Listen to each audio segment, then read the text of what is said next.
Now, one of the things that was interesting to me is that each year we have a cultural connection panel for our festival.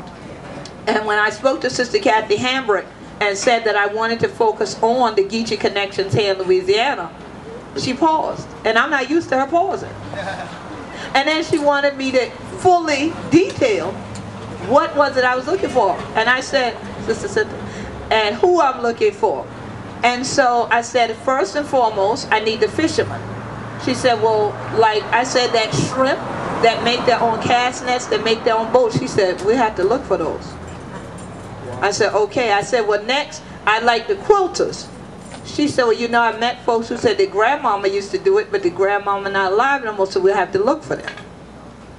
I said, okay. She said, well, as far as food, I said, I know all black people still cook food, so we don't need to discuss food. You're going to have food there to eat. They're going to taste the food way is part of it, but I need these folks. And so I said, and then she said, well, you know, Dr. Jackson did a lot of research on the musical connections with our polyrhythm, and as we talked about on Gullah Geechee Rhythm Radio, the shout and rushing and things like this that you do here in Louisiana, especially up in the northern part, it's the same thing. The ring shout is the same, all right? And it comes, y'all know this sound? Hold that all the time. Yeah. Right? Yeah. So it ain't unfamiliar to we. All of we don't know that sound. But our ancestors brought that sound in. And when we talked about just now at the Mississippi River, the period of time where the drums were taken away with the 1740 slave codes, part of those slave codes were also that African people were not to play the drum. African people were not to own land, and African people were not to read or write. So today I'm honored that our panelists here are our Minister of Information, Elder Carly Town from the Gullah Geechee Nation. We got one we Gullah Geechee gather y'all tea from who been from up there near Charleston. What town is she? She her huge South Kakalaki originally. And then let me tell y'all how Louisiana teeth we gal. Zambia teeth from first, right? If it's Zambia, who teeth from first? LSU teeth you first. Okay, we thought Zambia had tried for teeth you first. But LSU teeth from we. Give them a scholarship. You see that law over here with money. Why? Because they can crack a teeth in Gullah. Now, Sister Jessica Richardson is a very unique and I believe historic story, because most times Gullahs were told you would never get anywhere in life speaking our language. And here it is that God blessed her to get a scholarship due to the fact that she speaks Gullah. All right? And so we gonna lay off in it, borrow she for a little while over y'all, but it came back home. And then we have our Vice President of the Gullah Geechee Fishing Association, Brother Ricky Wright from St. Island, South Kakalaki. And we have the Black Seminoles or Afro-Seminoles, who her roots connect back into Brackettville, Texas, and into Oklahoma, and of course has family in Mexico and everything. And they come from the Gullah Geechee diaspora and ended up that as they migrated westward were labeled with this term Seminole. Seminole actually came from the Spanish word cimarron, meaning wild or exiled, truly meaning unconquerable. That's what it really means. Those of us who are unconquerable get labeled. All right? And so henceforth, when you start coming together, like the brother said, they say, what you? Conspiring. Right? Exactly. Well, that's all right. We got a conspiracy today, because we have our whole nation and family back together. And so please give a round of applause. Cynthia Ventura.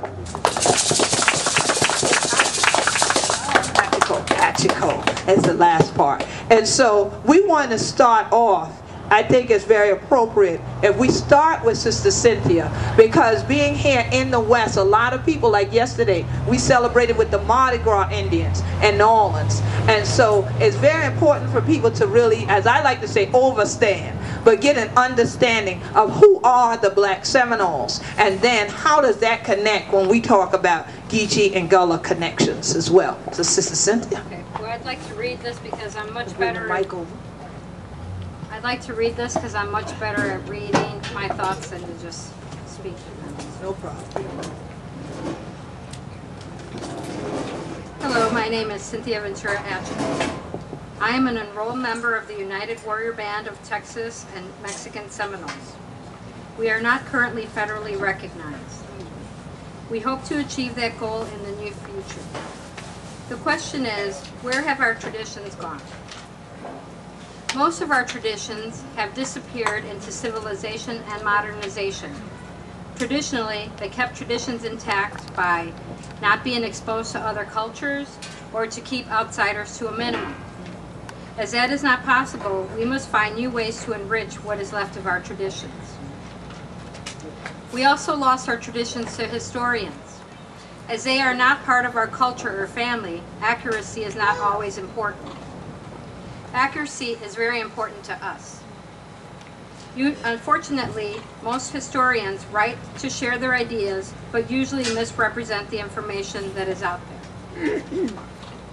What we, the Black Seminoles of Texas and Mexico, have left is our oral tradition, traces of the Gullah way of speaking, and some old spirituals that our elders still sing. We are a blend of other cultures. We are the first integrated race of America. We have not forgotten where we come from. We have not forgotten our origins. Our ancestors are Aboriginals from Africa, Turtle Island, Spain, Mexico, and other countries. As our people mixed their blood with other cultures, they became part of our Seminole culture. The Seminole Nation is a created tribe that has been around for about 200 years. It is not an Aboriginal tribe of North America, as some tribes are. It is a group of people from various Aboriginal tribes from across the globe who happen to come together, blending through their journeys in Florida, Louisiana, Oklahoma, Mexico, or Texas. In Florida, these people were named Seminole by the Creek-residing Turtle Island people, which was a word in the Muskogee language. The word Seminole translates to the runaways. The original people that were called Seminole, or the updated name Seminole, were runaway slaves and such who went to live with the Aboriginal people of Turtle Island. In the Spanish territory now called Florida, any person who did not want to deal with the early colonies went to Florida if they could. Since the creation of the Black Seminoles, we have had to fight to survive. We are called Black Seminoles, Seminoles, Muskogos, Maroons, and the Texas or Mexican Seminoles. All of these reflect our African, Native American heritage. During our journey westward, we have learned about adaptability and flexibility. We have added many colors and textures to our heritage. I have often wondered what happened to the rest of our families that did not travel with us on our journey. I am now in the presence of possible family members that we have not seen in a long time. As I wondered what happened to our families, I also wondered if you knew about us. Those of us that went on to our destinies in Oklahoma, Mexico, or Texas. I am happy to see that you have not forgotten us, for if you did, I wouldn't be here right now. If you do not know about us, it is okay. Today you just walked through a new door. On behalf of our chief, William W. Warrior, his wife, Ethel July Warrior, and the Seminole Negro Indian Scout Association, I would like to invite you to our 139th annual Seminole Days in Brackettville, Texas. It is always on the third weekend of September. We honor our ancestors and share some of our history. We do not remember all of our history, as most of our elders have passed on. It is not too late to learn. Just think of how rich our cultures, yours and mine, would be if we shared our stories with each other. We also celebrate Juneteenth in Brackettville. Our identity is that of a Black Indian. We have not been slaves since before the origins of the Seminole people. We have always been free and have ancestors who never were slaves since they landed here on Turtle Island. We celebrate Juneteenth out of the respect for those who joined the original Seminoles, those who were slaves, those who had the memory of slavery, those who married us after emancipation. Out of respect for those ancestors, we celebrate Juneteenth. I hope that you join us in our annual celebrations. I hope that this is a step in us uniting and learning about each other. History has tried to rewrite our heritage. We are constantly sharing our stories with our children, our descendants. We know that our heritage will not perish if they know that their history is real. Our deep-rooted identity is still there. When our ancestors, which are your ancestors, told us not to forget where we came from, we remembered. We have carried our stories through well-known spiritual songs that we remade with stories of our journey. We have carried them through our oral history. Some say that our oral tradition is at the 11th hour. I am not worried though, as our history has proven that the hardships that we endure are part of our legacy, because we survived. Look at where the Creator has brought me at our 11th hour, to you, to reunite with our past, with our roots. We are warriors and still strong enough to grow into the future, as the time is now for us to achieve the goals of our ancestors, to find and have a place, a physical place to call home. Our identity was established at our birth. By research and communication, we can deepen our history, heritage, and identity, all the while deepening our traditions. Thank you, brothers and sisters.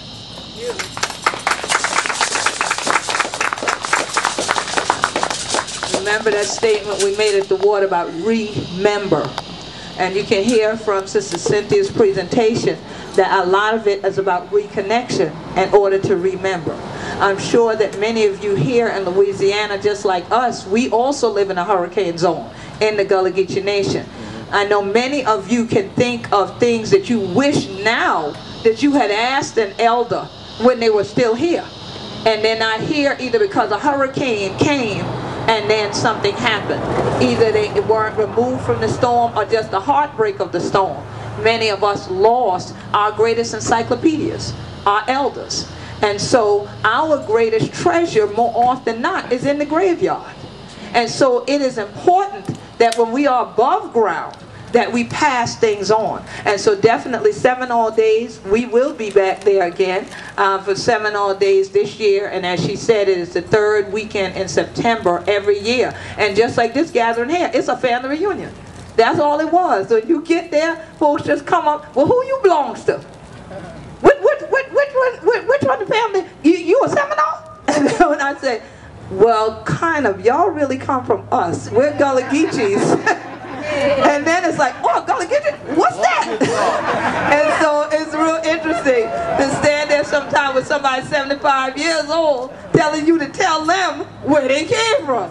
But it's really about remembering and reconnection. And what was so powerful when Cindy and I met there at Seminole Days is the fact that, I'm surprised you didn't mention that, is that she and her husband actually live in a Seminole home in Oklahoma. Who was the original person that owned that home?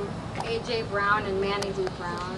It's the only last remaining structure of the 19th century Seminole Republic, and the 1866 proclamation on who's Seminole, you know, the one that everybody goes by. Yeah. To decide who's a black Indian, you know, about the black Indian situation that they're trying to do with the 5 civilized tribes.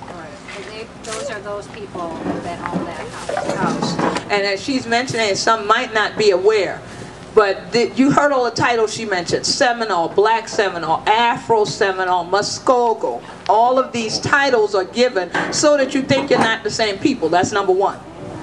And then what has happened with the U.S. government is, as she's mentioning now, there's what's called the 5 civilized tribes. Now, when people start civilizing, you beware.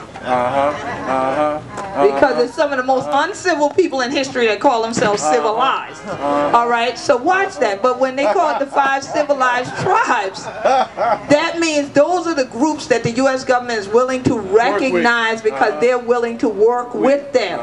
So when a group is not being recognized, that should tell you something. All right? And so as a result, one of the things that took place many years ago was for the Seminole Nation to vote out who they call Seminole freedmen now. Before we were just all Seminole. And then all of a sudden the government got involved and we became a group called Seminole freedmen to say, well, y'all were our slaves, so that means you're not really Seminole. Well, that was not the story, as you just heard us say. Okay? But yet, well, y'all were our slaves, so that way, that means y'all don't get no check. And the rest of us will get a check. See, that was really the three-card money, shall we say, that goes on when we start using different terminologies. And that was why we pointed out here with the term Geechee, and why we wanted to make sure this was about Louisiana Geechee connections, is because we know people in Louisiana have heard the term Geechee, but often don't recognize where it came from either. And then you feel that you're set apart from whoever is called the Geechee. Whatever other group you say you from, you just set yourself away from the Geechees. Everywhere we go, people set themselves away from the Geechee. But Geechee comes from the term Geechee, which is for an African ethnic group. Their name is spelled two ways: Gidzii, Kissee. Gullah comes from Angola, the corruption of the term Angola, when the Angolans were the Africans who gave the highest price on the market. They would always advertise. I saw someone walking around earlier with a poster in their hand that seemed to be a replication of an enslavement poster. I don't know if the person's still here, and they might have put it in their car. But you've seen these posters where it would say so much or so much Africans to be sold, or slaves to be sold. They would distinguish on many of those posters in the Carolinas, and they would tell you, we have a cargo of Angolans, a Gullah cargo to be sold today at X spot. And Charleston, South Carolina was the #1 slave auction block in all of North America, Turtle Island. Tell me where the second one was. New Orleans. New Orleans, French Quarter. Somebody said New Orleans, French Quarter, but I heard someone else say New someplace else. Natchez. Not Natchez. I heard it right here. Virginia. You had Virginia. New York. New York. That's right. It was Wall Street and the East River was the second largest enslavement auction block in North America. So when you see that ticker tape come up on the news every evening from Wall Street about the stock market, the first commodity was your own people. Sears and Roebuck. All right? The first commodity. And know that the insurance companies started out from the brokering companies that insured the enslavement vessels. So Charleston and New York always had a major relationship. Many of the parishes here in Louisiana got their cargo through Charleston and then back up this way, and then even sold downriver from Mississippi, from Forks in the Road. So you have this influx of cultures that included the ethnic group that were Geechee people. So that's why when y'all yet them to crack your teeth like this and thing like that, don't be wrong. You to say, oh great God, what wrong with them crack your chillin' and thing. And I can go on back on and say, oh, those are Geechees. Now we know where y'all come from. All right? But it's all one family.